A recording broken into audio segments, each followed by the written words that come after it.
In high doses, it affects brain development, the immune system, the hormonal systems, and even the way our DNA functions and operates.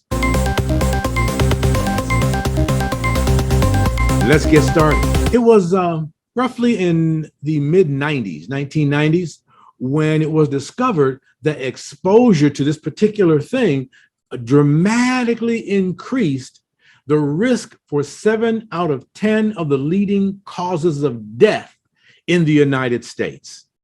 That's 70%.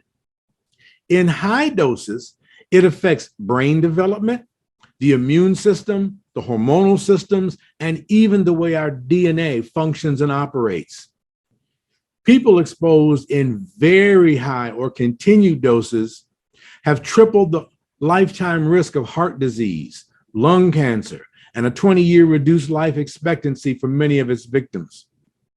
And yet, doctors aren't trained in routine diagnosis or treatment of this exposure. Now, the exposure I'm talking about, it's not a pesticide, it's not some sort of packaging chemical like BPA in water bottles, and it's not even a pandemic-creating virus. This exposure I'm talking about, it's childhood trauma.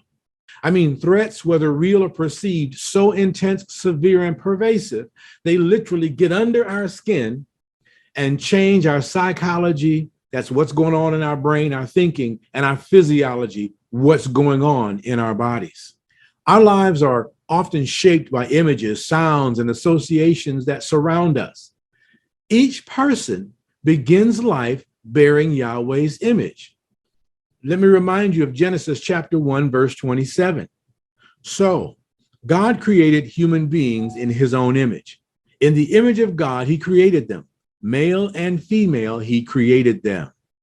Each human is designed, not assigned, as male or female, and they're conditionally predestined to live life in the body of Messiah. However, there's a strategy that the adversary uses to disillusion, to derail, and to destroy a person's life. That's right. To disillusion means to disappoint somebody by telling them the unpleasant truth about something or someone that they had a good opinion of or high respect for. To derail means to cause something or someone to go off course, like causing a train to come off its tracks.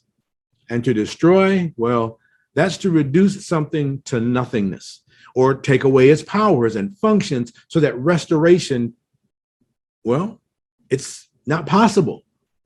Like when fire destroys a building or when a disease destroys living tissue. This strategy typically focuses on our children. We had mentioned a few weeks back that there's a war against our children. Where here's another aspect and component of that. Why focus on the children? Because the adversary's goal is to break their identity, their bearing of Yahweh's image. What is the strategy? The strategy is trauma.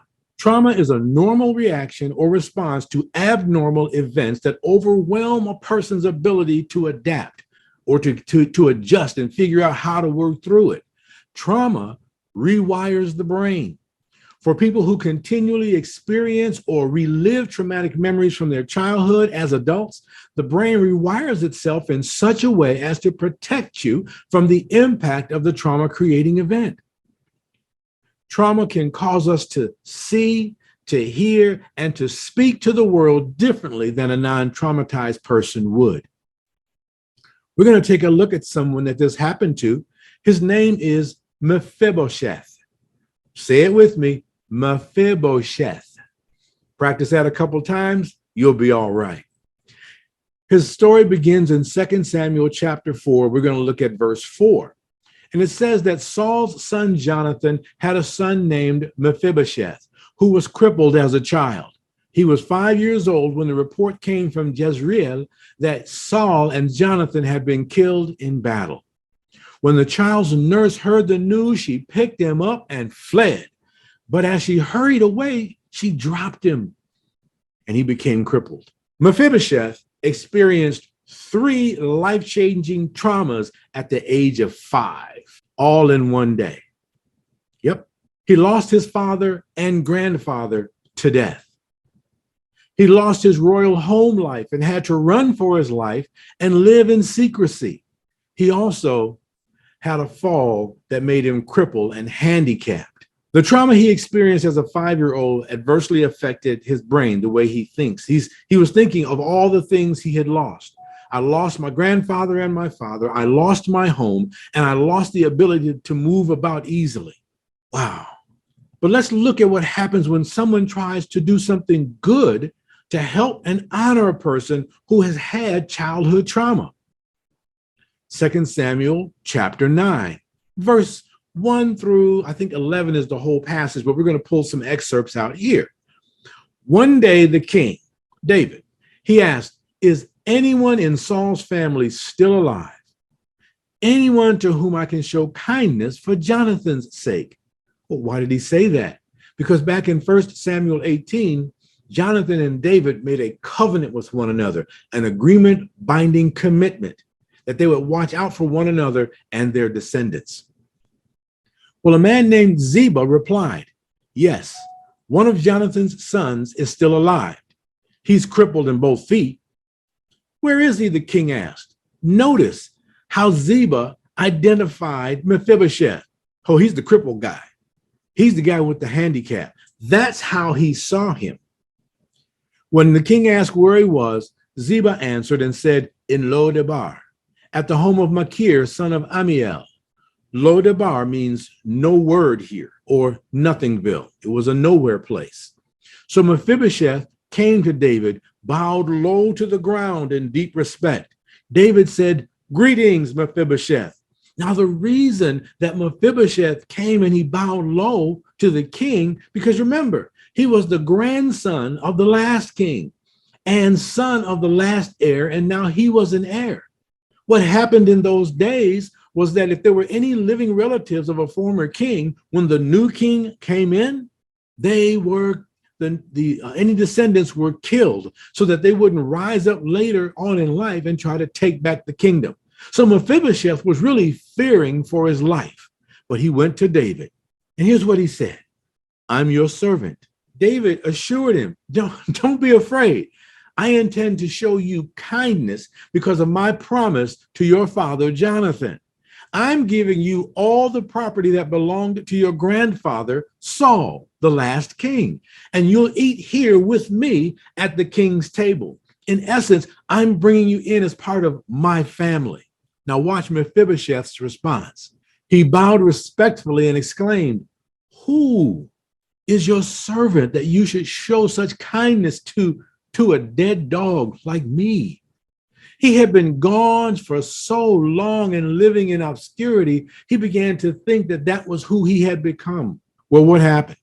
Well, Mephibosheth ate at David's table like one of the king's sons.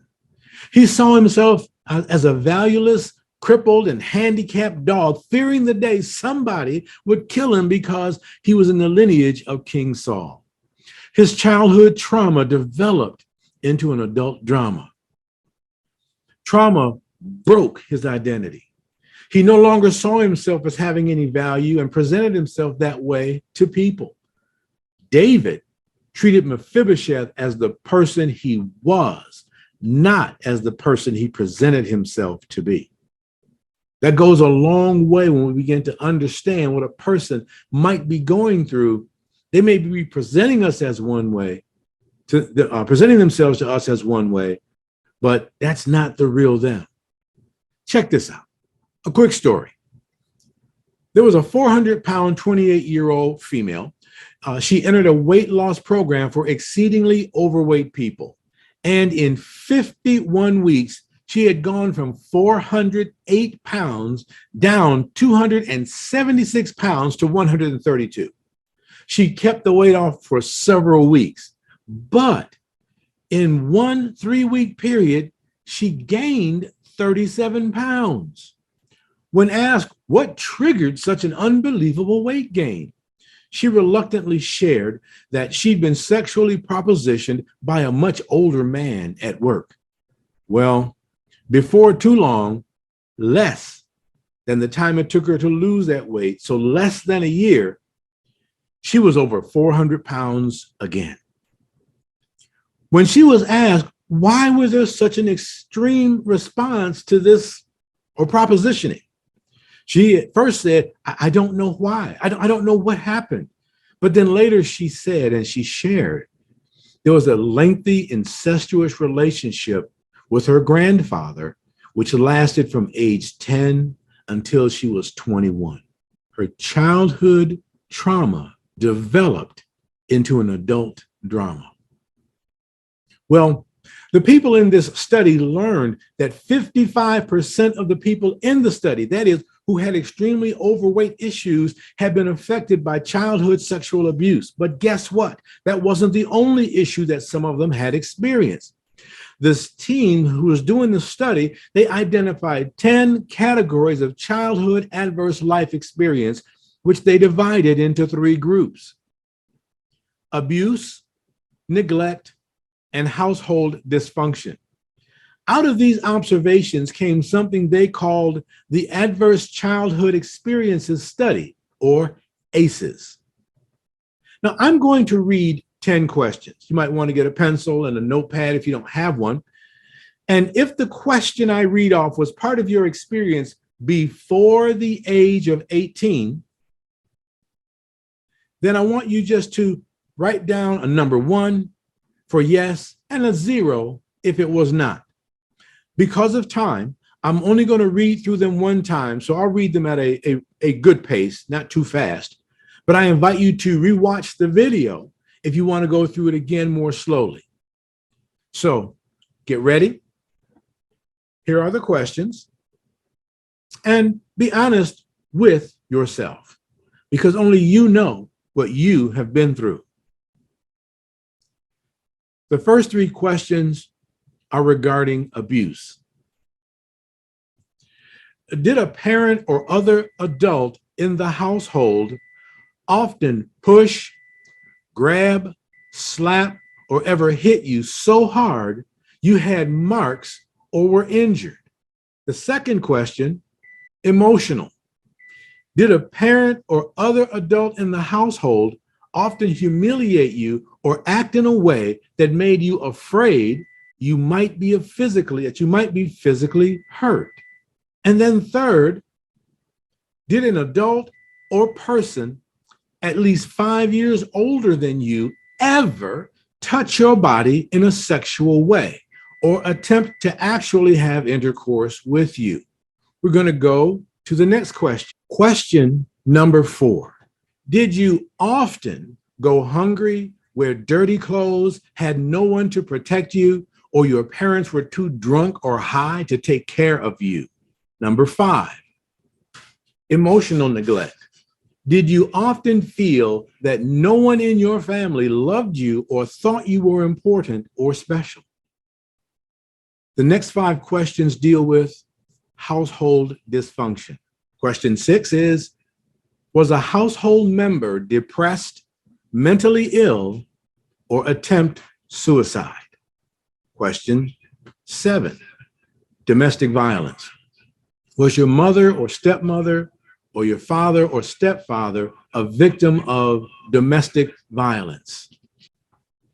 Question 8, was a biological parent ever lost to you through divorce, abandonment, or death? 9, did a household member go to prison? And the last question, was a household member ever caught up with substance abuse or alcohol?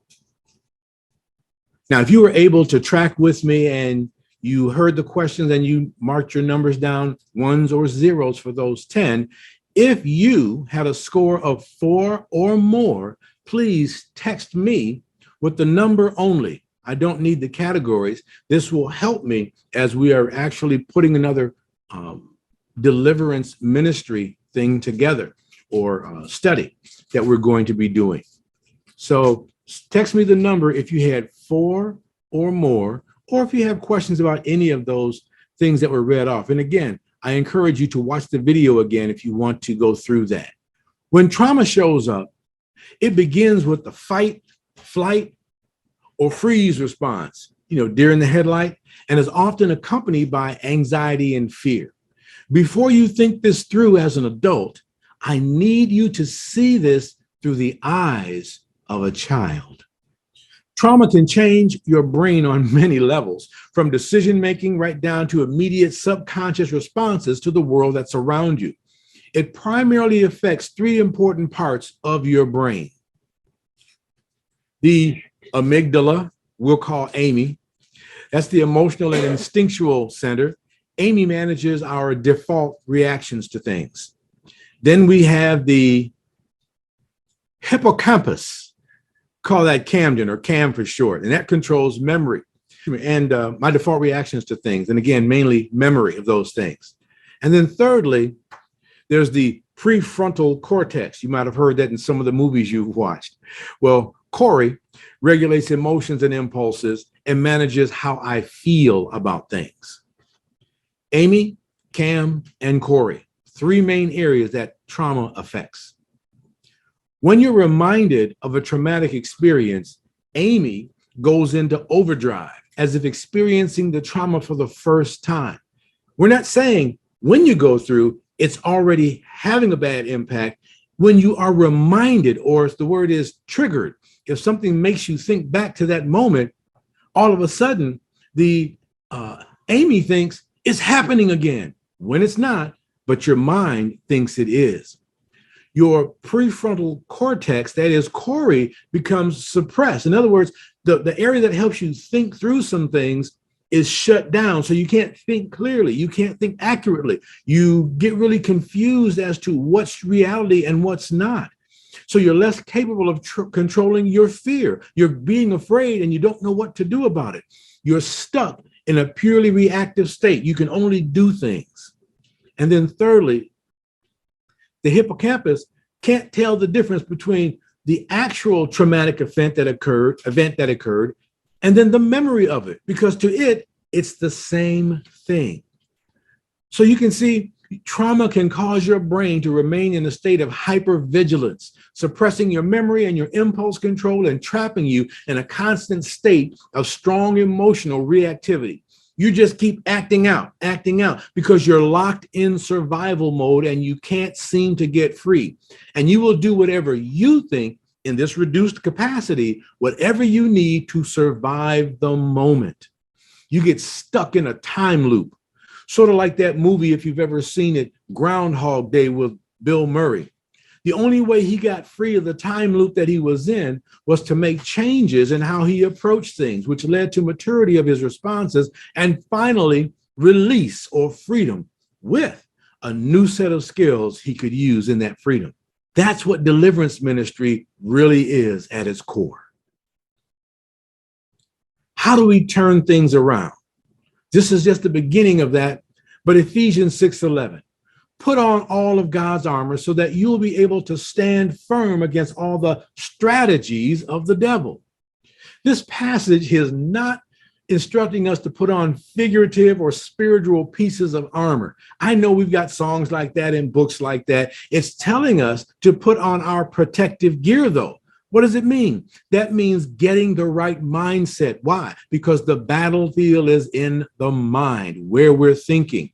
So we must ensure we're continually renewing our minds.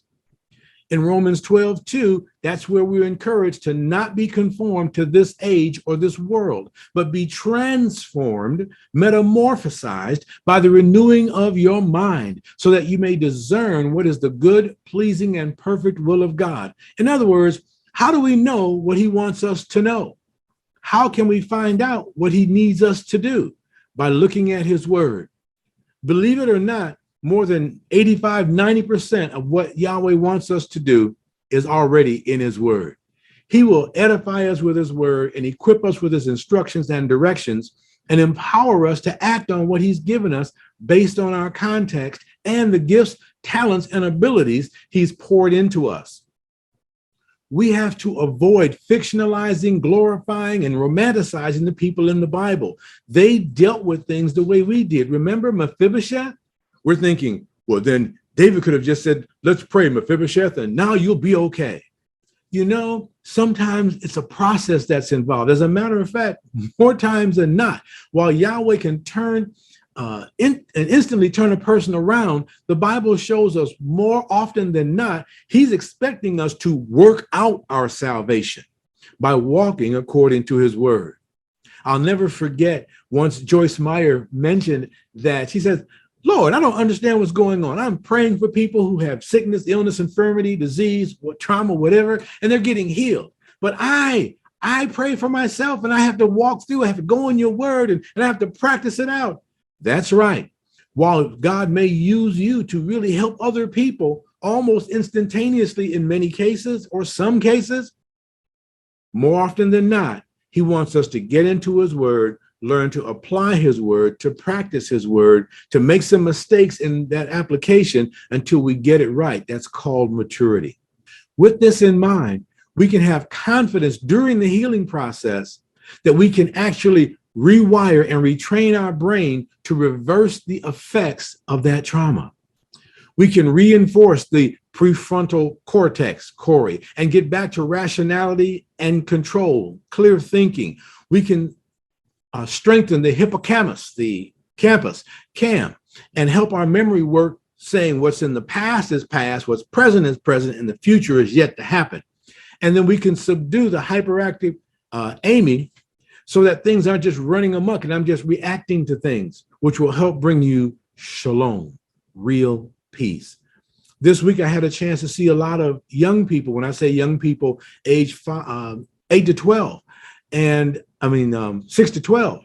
And I could sense in many of them, there have been some things that they have and may even still be going through by their actions and the way they're acting them out. And sometimes you want to be the adult and come down on them and make them do the right thing. But what we have to realize is that's further traumatizing them. No, I'm not saying let them get away with anything, but we have to learn a new approach to help people like Mephibosheth. We don't know what battles they're fighting, but what we want to do is be the one that can at least contribute to helping them take one step away from that traumatic experience and reliving it and not add to it. I know I did get a little technical on some parts, but I hope you get the gist of the message. Life experiences in childhood that are lost in time and further protected by shame, secrecy, or social taboos, they can play out and come out and show up later, 40, 50 years after the fact. There's a radio personality, Griff. He's on with Get Up Mornings with Erica Campbell. And he mentioned he was 50 years old when he remembered something that happened to him as a child. And he had to go back to his mom and say, Mom, I remembered something. And they had a chance to talk through some things. And he said he didn't expect it. It seemed to come out of nowhere. Something triggered it. And like some people will share, if God reveals it, he's ready to heal it. The question is, are you? Now, this isn't a course in psychology. It's a course and a lesson in family matters. We'll look at some specific steps when we get to our series, Freedom in Christ, which is why I need to know if any of you got 4 or more out of those childhood traumas. I'd like to know that, because that will help us know of the need for some people to get another level of freedom. I want you to remember, at Tushia Life Ministries, we want you to get the sound wisdom you need for a successful walk. Shalom.